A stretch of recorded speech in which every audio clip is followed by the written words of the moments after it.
पुढे गाडी आहे साहेब, कशी त्याला साईड न्यायची? येल्लो प्लेट घे ना साईडला भंगार घे. दाब रे याला साईडला दाब जरा. काय लावलं तुझं? गाडी तुला नीट चालवतात नाही का रे? काय लावलं तुझं? चल तर खाली चल, खाली ये.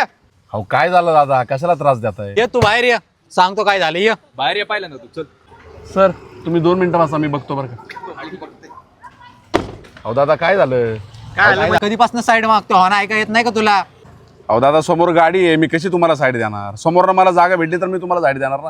असलं नको सांगू आम्हाला. काय तुला माहिती का आम्ही कोण आहे? तू पुढे गाडी ठोक नाही तर काय पण कर. अहो दादा ऐका ना, जाऊ द्या, गाडीत कस्टमर आहे, त्यांना मला सोडायचं आहे पुढं. त्यांचा आत्ता 7:30चा ड्रॉप आहे. सरक चल, ह्याची गाडी आज फोडून टाकतो. हो साहेब नका ना राव, ऐका ना, गाडी बिडी काय फोडू नका राव.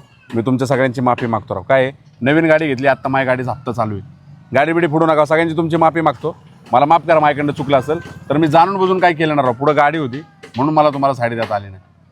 हो दादा जाऊन दे ना, कशाला उगाच त्रास देत आहे, कशाला भांडण करताय उगाच. तुझा काय संबंध? काचवर घे, कस्टमर आहे, कस्टमर सारखाच राहा. ऐक ना, तुला आत्ता सोडतोय बार का, पण लक्षात ठेव, आमची जर गाडी इथून पुढे दिसली तर इज्जतीत साईड द्यायची. ठीक आहे दादा, ठीक आहे. ए चला रे, उशीर होतोय जरा. ए चल रे.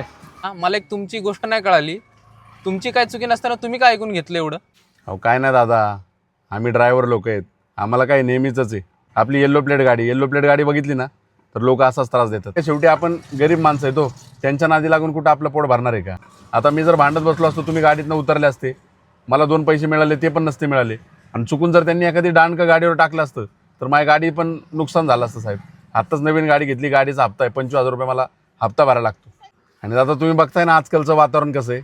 हे यंग पोरं काय कुठला मागचा पुढचा विचार करत नाही. आणि उद्या जर आपल्याला काय झालं तर आपल्या घरच्यांचं काय होणार दादा? आणि शेवटी कर्म आहेत, लक्षात ठेवा. आता त्यांनी मला आज शिव्या दिल्या, आज त्यांनी माझी गचुंडी पकडली, उद्या त्यांना पण कोणतरी शिव्या देणार आहे, त्यांची पण कोणतरी गचुंडी पकडणार आहे. आणि हे जरी कोणी बघणार नसेल ना दादा, तर तो परमेश्वर आहे ना, वरतून बघतोय सगळं. त्यामुळे त्यांच्या कर्माची फळं त्यांना आज ना उद्या भेटणारच आहे. नाही दादा, मला पटलं तुमचं, तुम्ही केलं ते योग्यच केलं. आणि ऐका ना, कसं आहे माहिती आहे का, आपण जर त्यांच्यासारखंच वागलो तर त्यांच्यात आणि आपल्यात काय फरक राहील तुम्हीच सांगा. त्यामुळे जाऊ दे, अशा गोष्टींकडे लक्ष नाही द्यायचं. चला जाऊया आपण. चला.